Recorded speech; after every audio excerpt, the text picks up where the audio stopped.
ఎక్కడ వాళ్ళు ఎక్కడ ఆగండి. అమ్మ నాన్న అక్క చెల్లి అన్న తమ్మి చిన్న పెద్ద ఇరుగు పొరుగు ఊరు వాడ నా అనుకున్నందరూ నా వెనక్కి రండే. నాన్నని చంపుదాం అనుకున్న వాళ్ళు మాత్రం దమ్ముంటే నా కొడకల్లారా నా కళ్ళ ముందు చాకండి, రండి. మగాడ ఎవడు పడతాడా మగాడు అనుకోవడానికి ఇంటి పేరు కాదు, ఊరు పేరు కాదు, బై బర్త్ బ్లడ్లో ఉండాలి కొడక. ఒక్కడనే వస్తాను తెలిసిన కూడా 100 మందిని కాపలా పెట్టిన మీరు మగాళ్ళ డబ్బు కాసుపడి పదవి కాసుపడి నా అన్న వాళ్ళని ఎన్ని పొట్టు చంపవు.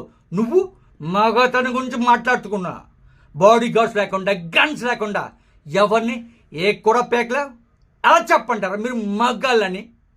రాయ్, నేను నిజంగా మగాలైతే మీకు 5 నిమిషాలు టైం ఇస్తాను. గన్స్ కత్తులు లేకుండా నన్ను చేతులతో కొట్టి చంపేయండి. ఒక్కరు వచ్చినా సరే, ఒకేసారి అందరూ కలిసి వచ్చినా సరే నేను ఒక్క దెబ్బ కూడా తిరిగి కొట్టను. నన్ను చంపేయండి. మిస్ అయ్యిందా 6వ నిమిషం నుంచి నేను కొట్టడం మొదలు పెడతాను. ఒక్కొక్కరిని ఒకే దెబ్బకి చంపేస్తా. 2వ దెబ్బ ఉండదు. రాయ్, నిన్ను నీ కొడుకును మాత్రం కుక్కుని కొట్టుకు చంపేస్తా. మా నాన్న మీద ఉంటా. రండిరా.